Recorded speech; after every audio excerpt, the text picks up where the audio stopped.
It is my birthday, and it is also the full moon. And there's a lot about this full moon that is interesting. I realized something actually, rather, at work the other night. It was, I've always had this problem in society in general where I just cannot make my body go as fast as everybody wants it to go. I cannot make my fingers go the direction that you want them to go, like with the kind of dexterity and grace that other people seem to have.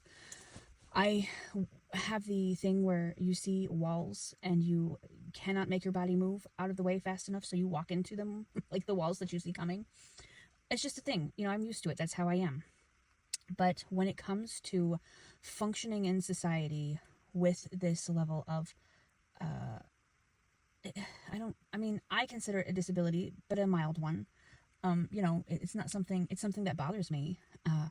But the reason why I consider it a disability isn't because it's actually a disability. It's because of the kind of society we live in and how little grace we give people who are not as functional or productive or as fast as other people.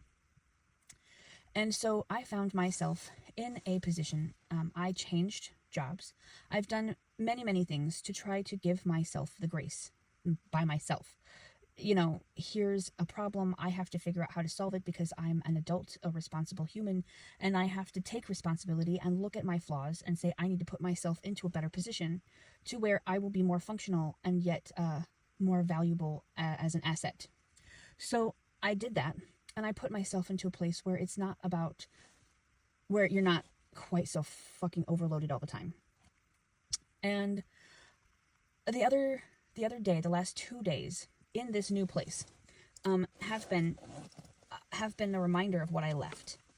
And the reason it was a reminder of what I left, I'm sorry, I have to take my meds here really quick. The reason it was a reminder of where I left is simply because we were coming off of a holiday.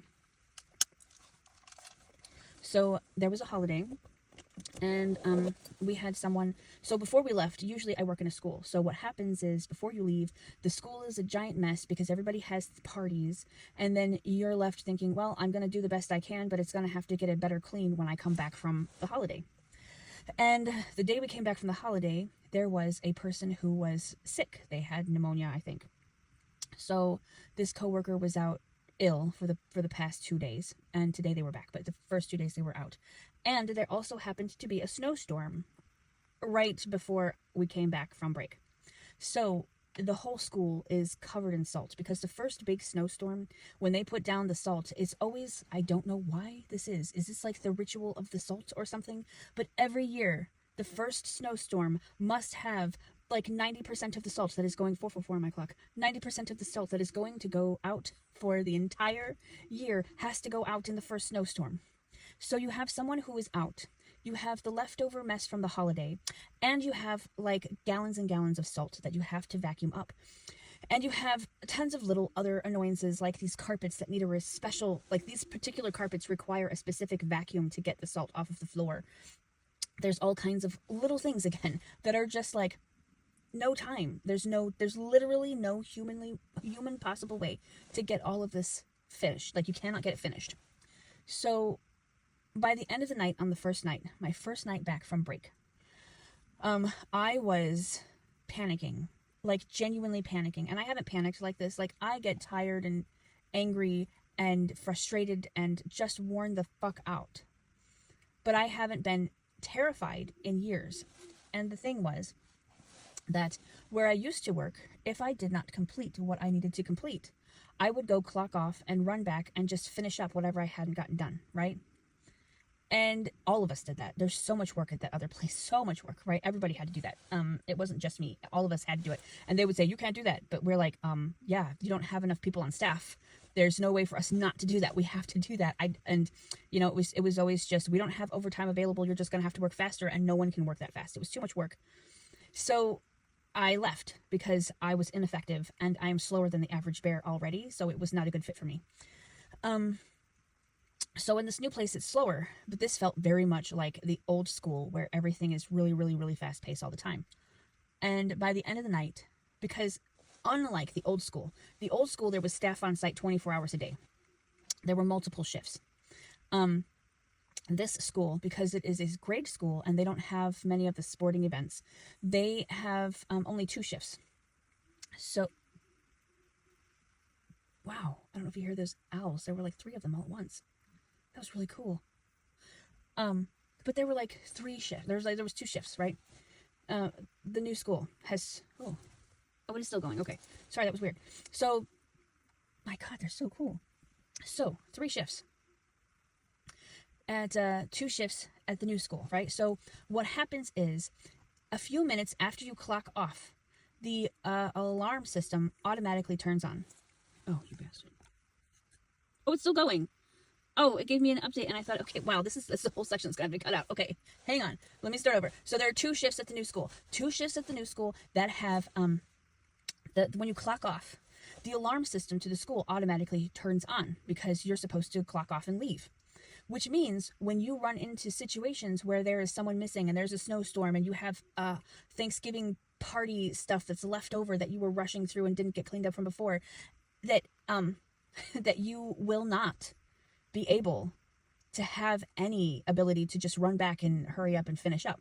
That's not going to happen. That will never happen. You will just have to figure it out and clean it up later somehow, some way, because if you don't and you open that door and the alarm is on, the cops are going to come and you're going to be there with an alarm going on off, and you'll have to explain yourself, and you'll have to explain yourself to your boss the next day, and it'll probably be a write-up.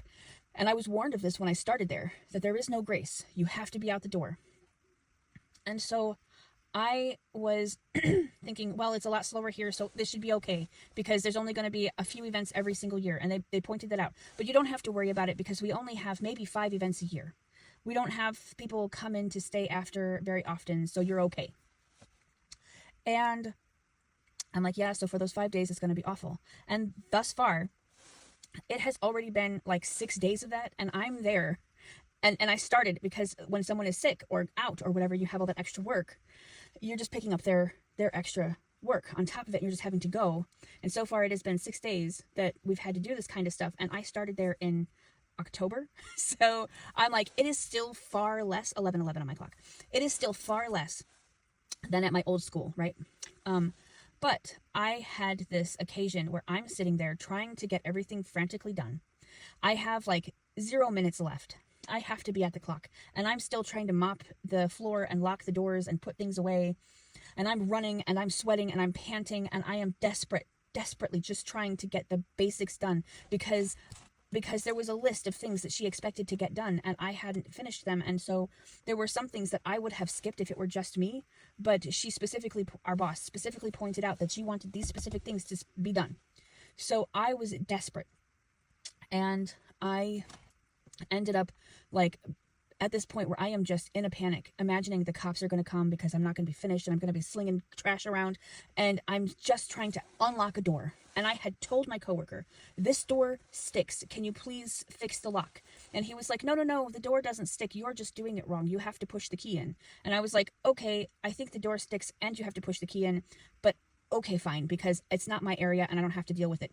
Well, come to figure out that I was actually trying to, this is a different night later on, right? So this particular night, I'm sitting here thinking about how I told this person that they needed to fix this lock, and now I'm desperately trying to open the door because I'm in a sheer panic. Absolutely losing my mind, imagining the cops, imagining having to explain to my boss, imagining how I'm not going to clock off on time. All of these worst case scenarios are happening in my head at once, and I'm just desperately trying to get like this broom in a closet because it has to be put away, and I can't get the door open. And I'm sitting there slamming the door with my hand because it's not going to open the door. Slamming the door with my hand is not going to make the lock work. It's not going to unlock the door. And then I realized the next day when this person was still gone, that I had actually grabbed the broom out of the other closet that was next to that one. But I was in such a panic that I had forgotten that I went down to the other closet to grab the broom. I was just desperate trying to get into the door, and was still so new to the school that it didn't even, did not understand why the door wasn't opening. It was just a moment of what happens when your body goes into fight or flight, right? And I obviously went into fight mode because I was trying to beat the door up. And it occurred to me today, thinking about this, how little grace I give myself. I don't give myself forgiveness ever. I don't allow myself to make those kinds of mistakes because everybody expects everyone expects that those kinds of things are just a given, that you just are going to be able to do those things. And we have this hierarchy of abilities. And if you can't do the things on the bottom rung, then you obviously are unintelligent and incapable of doing the things on a higher rung or a rung above that. However, if you really look, you'll understand that that is not how the brain works at all. Like, you just have to look at Stephen Hawking. Stephen Hawking was in a wheelchair, right? You don't look at someone who's disabled and say, you're an idiot. No, like, we can see that doesn't correlate at all. However, when someone has like minor things about them that make life just the teensiest bit amount of more difficult, but in a way that is going to affect the flow of productivity, like of capitalism, we always equate that to how smart you are. And I don't ever stop to just accept that it is fine for me to be me. I have always, and I understand that people don't necessarily mean to teach one thing. I am not saying that I was taught something specifically. What I am saying is that what I learned was that I have to bend myself to fit a script. And I realize that everybody goes through this. It's like, it's for this moment though, it's very much, I have to literally physically change every cell of who I am and how I think and how I operate in the world. Otherwise, ew. It's not just a mental, like, like you're getting the bombardment from social media or whatever. I was thinking about this over the holiday weekend too. I had this thing where I sent something and it was just silly. Like, I do these little Photoshop things and I thought, oh, I'll just do this little Photoshop thing, and I sent it off to someone and they did not react with, oh, that's funny or whatever, because I have a weird sense of humor. And so anytime that I think something is funny, other people don't get it. I just assume I'm not funny. Like, I just assume I have no funny anything. So I stop trying to be funny. And every once in a while when I try to be funny, I just get reminded that I'm just not, that's not my thing, right? Like, I'm not the person who's going to make a meme that's going to make somebody laugh. So, but instead of just being like, hey, that's not something that, my sense of humor is an acquired taste or something. Instead, my mind goes straight to, like, literally thinking I'm a bad person. Like, literally thinking that because I don't have the right sense of humor for neurotypical people, that I must be not a good person overall as a person. And the reaction that I got from the adult human that I sent this silly little picture that I made to was the kind of reaction that sent shame, like waves of shame through my body, and embarrassment of trying to do this one particular, just like silly little thing, like thinking off the cuff, like, oh, hey, how could I use this image in a cute way to make it funny? Or not cute, but just like a funny way, whatever.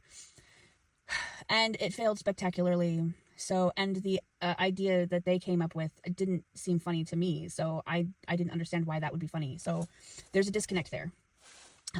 So I just realized that I do not allow myself to just function and express myself in any kind of authentic way. And it has cost me so much. It has cost me, like, as a person in general, it has cost me a lot. Because people know when you're fake. Like, they can tell when you're fake, but it's like, I know that if I am not fake, that I won't, it'll be worse. Because anytime I try to be myself, I get these reactions that are not okay. So I know to just not be who I am, like, all the time. And I know now that that is autistic masking. Absolutely autistic masking. My whole life has been autistic masking. And trying to explain that to people and say things like, well, I'm just trying to survive. And their reaction is usually, survive? What do you mean? You have to pretend to be something that you're not to survive? That doesn't make any sense. You're perfectly capable of doing blah, blah, blah, blah, blah. And it's so frustrating because that is literally the very thing that I am guarding against. The whole reason that I mask it all is to avoid those types of judgments. So the rare moment when I'm trying to describe why I don't like people or being around people or whatever, and they react in that way, just cements the fact that I cannot ever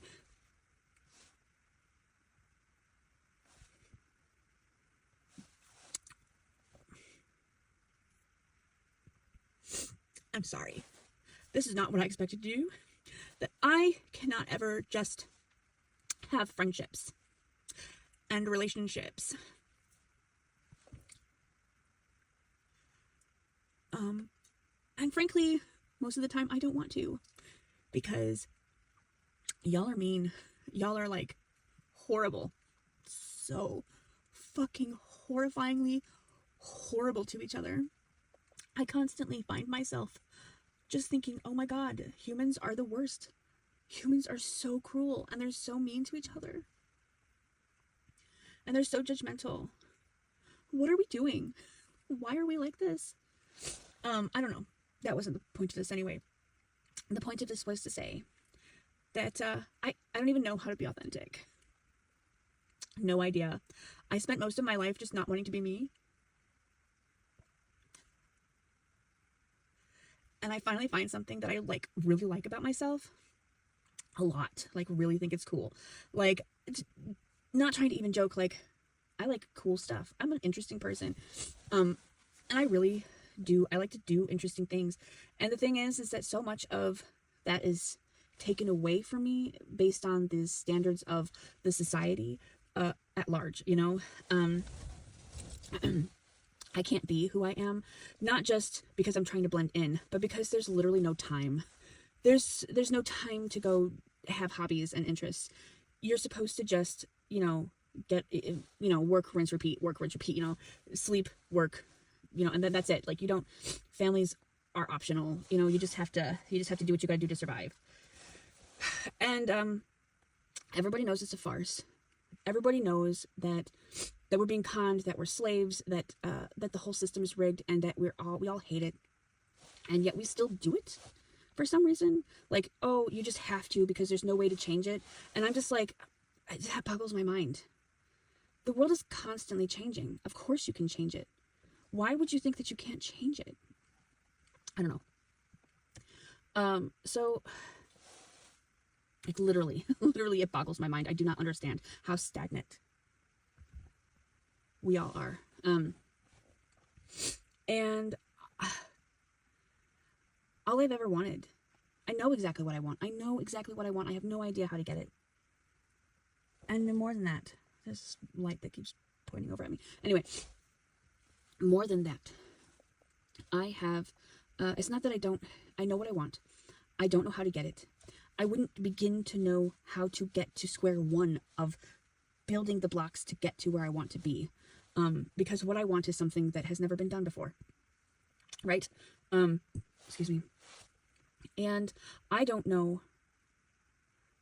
I don't feel like I am built for the reality that I live in. I want to help build the reality that comes when we evolve. That whole concept of I'm built for the next world, 2727 on my clock.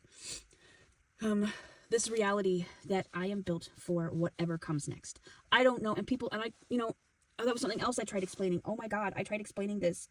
And this is why they say you don't tell your dreams to people. Something that you hold sacred and dear and really close to your heart. If it's incredibly important to you, you don't tell people about it. You don't say, hey, my dream is to be an author, or my dream is to be an actor, or my dream is to be a dentist, or my dream is to be whatever. You don't tell people. You keep it to yourself, because you're going to have people systematically and consistently try to break you down and let you know that the things that you care about, the things that you love, the passionate things that, make your heart warm up, that you ain't shit and you can't accomplish that, and you need to just be thankful for what you've got, and why would you even try that? What is wrong with you? And they'll make you question yourself, and they'll smile while they do it. And it is just because that is what I was doing. I was trying to explain this, what was I trying to explain? How different it's about to be. How completely different. And they kind of laughed, and they were like, things are always changing. And I was like, yeah, but it's like things always change, right? But this is like going from BC to AD. We are going into, from Homo sapiens to Homo luminous, we are going into the next phase of whatever comes after this, that is like the life after event, the before and after. That's where we're headed right now. It's not just like a World War II epic change. It's like Jesus kind of change. Like, I could go hiking and come across a talking bush that's on fire kind of change. That is the level of epic change that you keep, if you pay attention to this kind of stuff, if you're paying attention to, and I never believed in astrology. I did not. I know you're going to, but trust me, there are these conjunctions and things that have never been seen or haven't been seen in thousands of years, all happening in one small time frame, this year and next year. And it's so epic. I wish I could explain.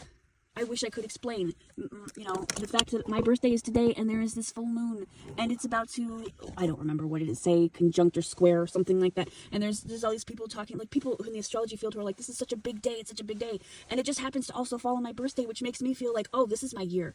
This is the year that shit actually happens and changes. And it's at the very least making me feel pumped for something new and something different, and for the after, because I never fit into the world as it is today. I don't want to fit into the world as it is today. I don't want to be building a life that is based off of toxic systems.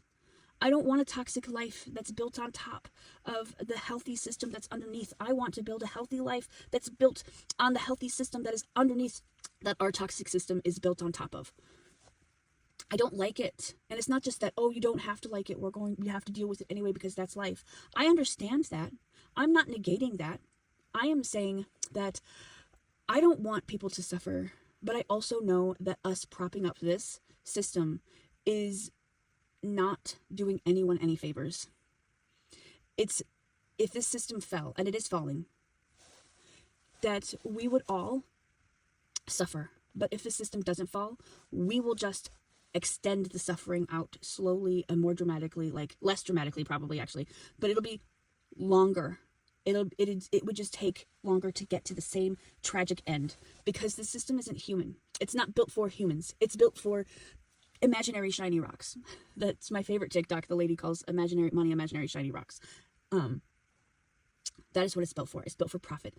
Very, very few people ever experience benefits from this system. And even the ones who do experience benefits from the system arguably don't actually experience benefits from the system, because I imagine that being on top is actually really lonely. 33 on my clock. That it's actually incredibly lonely being at the top. In fact, that's what I've heard billionaires talk about, is that you're constantly in competition with other people, and then the higher you go, the fewer peers you have, and then when you get to the tippy top, you're just all trying to outcompete each other, and you don't actually have any friends or anyone who really cares about you or anything. It's always about your money, and everything's about your money, and I'm just like, that does not sound pleasant at all. That does not sound like a way to live, right? So why are we living like this? Like, in a reality where you could just give yourself grace. And you could just say, you know what, I'm doing my best. And I'm constantly trying to say that, but I'm still left with the shame. And I don't actually give myself the grace. I don't ever actually say it's okay. And because I don't ever actually say that it's okay to be that way, I always end up in these positions where I end up feeling like it's not okay to be. And I'm not saying I'm suicidal. What I'm saying is I shouldn't input myself into social situations. I shouldn't say these things because people think that they're weird because I'm a weird person. I should just not talk. I should not show my face places. I shouldn't have friends. I shouldn't experience the world. I should just be a recluse and whatever. And genuinely, I turned that into a gift, where being a hermit has been a genuine gift for me, where I have grown so much spiritually, but it has been at the cost of I don't relate to people. I'm so far removed from regular life that I don't have anybody who's on my level. I'm just me. I just it's a party of one. No one gets me, no one understands me, no one relates to me, and I'm totally alone. And the problem is that what I really want is a reality of unity and love and peace. And when you're in a hermit mode, and the only people that you can even possibly think of relating to are like random people on TikTok who you'll make little pithy comments to, and then it's like, okay, That's it. It's like, what's the point? Like, what is the point? I want to do the whole spiritual upgrade. I want to learn for real about how this actually works. And yet I'm a student and there's so much to learn. And I don't know. I don't know what to make of all of this. I just know that I can't go on being alone, and I can't go on not being authentic, and I can't go on where I am just denying who I am to meet the needs of the people around me who are constantly trying to tell me what to do, when I know, like, it's not a fucking mystery. I get that there are things that I need to do, right? Obviously there are things I need to do. The problem is that when I do them, if it's not for me, if I'm doing them because I have advice from other people, every single time it goes terribly wrong. It goes horrible because I am not in the right headspace. I'm doing it because I'm trying to please somebody. I'm not doing it because I want to do it. I'm doing it because I'm just trying to appease someone who's trying to probably give me good advice, but still advice mired in the old system, because it's always in the old system. Everything is about survival and how to make it through the next day, the next week, the next month, and then all of the I told you so's for not doing it. But every time I try to go and do the things that they want me to do, it never turns out well, and I always end up embarrassed, and I always end up with like my cheeks all red and lowering my head and having people look at me like, you should be ashamed of yourself. There's so many times because I'm not normal. I don't know how to have those kind of conversations, and people are constantly pointing out, well, you can't put it that way, you have to say it this way or whatever. And I'm like, literally, you have to tell me word for word what you want me to say, because those things are not common sense to me. I am constantly processing. What did they say? People with autism are constantly processing about 44 up to or including or whatever. So I'm not sure exactly how the statistic works, but I know it's 44% more information than neurotypical people at any given point in time. So if I'm constantly processing more information, it would be like you trying to learn social cues while you're in the middle of a rock concert, like all the time, all the bright lights and everything, and you're just trying to understand subtle social cues. Of course you're not going to learn them naturally. Why do we call autism a social disorder? It makes no sense. God damn it. Drives me crazy. Fucking bigots is what I'm telling you. God damn it. So anyway, it's just, don't look at the brain scans of what's her name with the cows. You know, there's autistic people with, you can look at their brain scans and you can see how much more activity is going on in their brains. You cannot fucking tell me that it's just a social thing and that you can just learn to adapt and that you just have to have exposure therapy and bullshit. Anyway, that's my soapbox. It's really frustrating for me. And I am just in a place right now where I'm just ready to give myself the forgiveness and the grace to understand when I am put in a position where my body is not equipped to handle the strains of the request that is being asked of me, and it's something that is expected because they expect any neurotypical person or a regular average motherfucker to be able to do the thing, and I struggle to do it. And then because I can act and look like a normal person all the time, that it's because I'm not trying hard enough. Genuinely, go fuck yourself. Genuinely 100% go fuck yourself. Because me constantly saying that I am doing my best means I'm doing my fucking best. And you know what? Most people like me, that's why they end up unemployed. It's not because they can't do the job. It's because it's expected that you're going to be able to do literally more than any other fucking human is expected to do, because your brain is processing more information and because your body doesn't do the same things when it's constantly stressed in that way. So, like, if you were in the middle of a rock concert and someone was telling you to sit down and write a paper, you're going to have a difficult time doing that, right? And it just boggles my mind that it is looked at us, like the onus is constantly on us to like prove that we're doing it, that we can do it. And if you try really, really hard, you can do the bare minimum and you can get back minimum investment on your return. Like you can absolutely get minimum wage. You're good enough to do it. And it's like, fuck you. I don't deserve minimum wage. I deserve a middle-class lifestyle, because every fucking person deserves the dignity of a life well lived. The life that they want. They absolutely deserve it. And the other night I was sitting in here crying, like talking to God, right? Like, because I was like, I deserve better. I deserve so much better than this. And I was like, I'm not coming at you with like a sense of lack. This is the exact opposite of a sense of lack. I fucking deserve so much more than I am given. And I'm putting forth the effort that I know to have. And is always met with resistance every time. It's not ever just, oh, good job. No, it's always, here's how you improve. And I finally find something I'm good at. I finally find something that if I practice at these gifts that I've just figured out that I have, these talents that I've just figured out I have, if I were to practice at them, I could be competitive. I'm not saying I'd be Michael Jordan. I'm using Michael Jordan as an example here because it's an obvious example that he practiced his fucking head off and became Michael Jordan that we know, like basketball star forever. So what I'm saying is that it's something that I'm good at, like naturally talented at. And it's like when I say something like I wish that I were living in the East, I mean that I wish I were living somewhere that they valued me, because I'm not valued here. And so many people with so many people who are basically not for this competitive capitalist, reality, they're built for something different. And we're just kind of forced to live in this reality that is not suitable for our needs at all. Well, I think a lot of us are just, we're just left constantly feeling like there's nothing that we can do. And I think that because we're left, and the amount of people who are falling under this category of feeling that they can never be good enough, that they're just constantly desperate to try to keep up, has grown so dramatically. It used to be just me. It used to be that I was the one who felt like this, and everybody else seemed to be in their own little reality where they're perfectly fine. And I was literally singled out in school all the time and made to sit by myself and get extra tutoring, and everybody else is fine. But now it's not like that. Everybody's in the same boat. I'm saying things that should be an anomaly, and I don't think they are anymore. Everybody is left feeling like they are just not good enough, which is why the suicide rate is just through the roof. The homicide rate is through the roof. The drug use is through the roof. Everybody's constantly desperate to cope.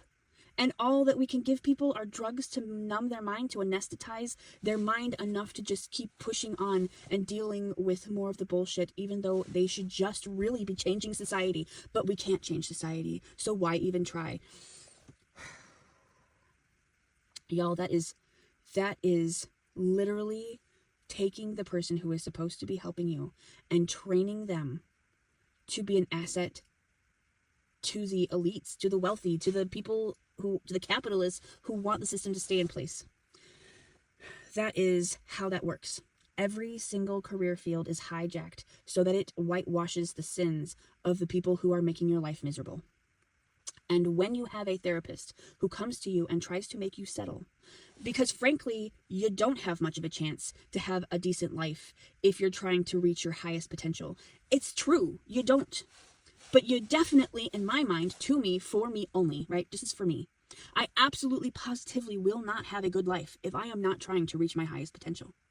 I am absolutely positively in need, not want, in need. Like I can feel it in my bones. I need to be learning how to sit in meditation for hours. And I'm lucky I'm wasting that time right now doing this, but I want to be sitting down in meditation for like 5 hours, 4 or 5 hours, 6, 7, 8 hours. That is what I want to do, right? I would love to do that.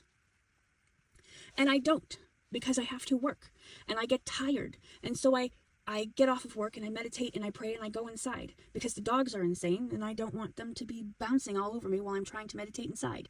And usually in the summer, I will sit under the tree and ground while I meditate. But now it's winter, so that's impossible right here. But I can at least sit out here and say the things that I need to say. And yet, I don't know. I know that things are changing. I don't know where I was going with that. Honestly, I don't know. I know things are changing. They are changing right now, and I think it's going to get a lot harder before it gets easier. Especially if you are awakening. I think there's a lot more people who are awakening right now.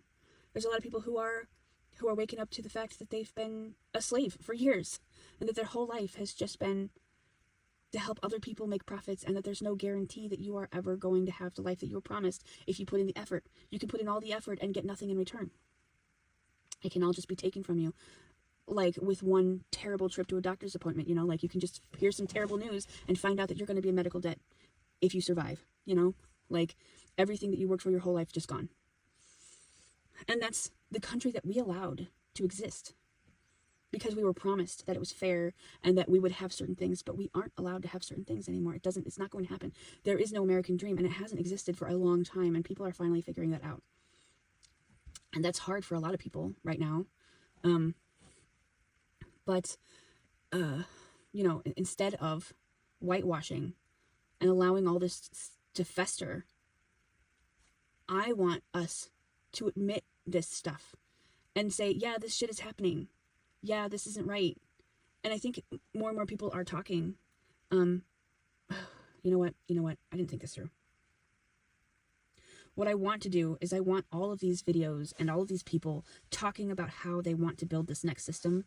I want to utilize that momentum and have those people talk to each other and create a panel of people piecing together how the next world is going to be built, so that we, the actual fucking people, not the wealthy people who can make all the decisions because they just know better than us. No, the actual fucking people who actually live our lives in like the actual real world, who want us to all succeed, to get together and form ideas together with a panel and a trial period and a place where we can figure out what works and what doesn't work, because we will be able to try it on a population.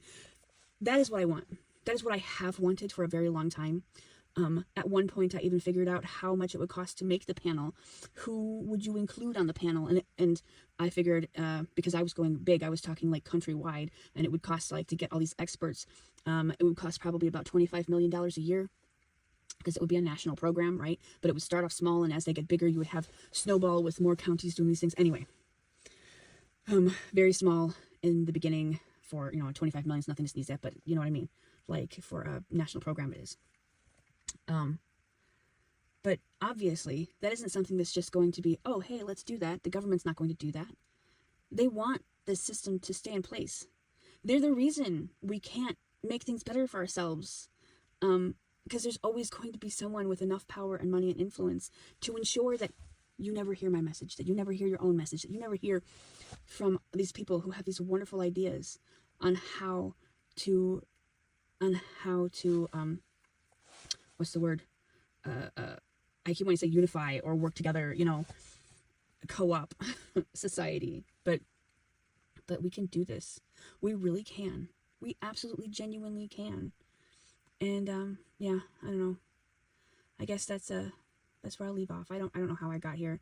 I was thinking in a totally different direction earlier, but I just wanted to make sure that I made this public declaration of allowing myself to be to forgive myself for not being able to meet the standards of a shit system with shit people who have shitty opinions and who judge unfairly without having the full story, and who choose not to even believe people like us. Like, I'm done with that. I'm not gonna tear myself up for that anymore. I'm building myself up, and I'm going to be a part. I get to be a part of whatever comes next. The positivity, the reality that our grandkids and great-grandkids are going to understand. This is where it changed. This is where things got better for people. That is going to be something that I get to participate in. You get to participate in it too. We all get to participate in it if we want to.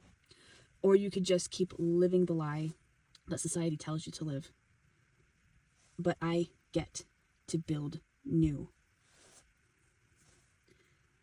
And that's what I'm here for. I'm here for the next world. That's why I'm so different. That's why I never fit in. Because I was never here for this. I was here for the after. And maybe I'll get to see it, maybe I won't get to see it. But it requires someone who thinks like me to start the ball rolling.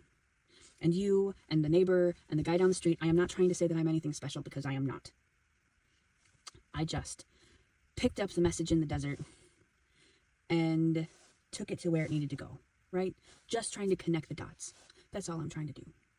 Trying to live a better life. One that is built for humans and not for machines.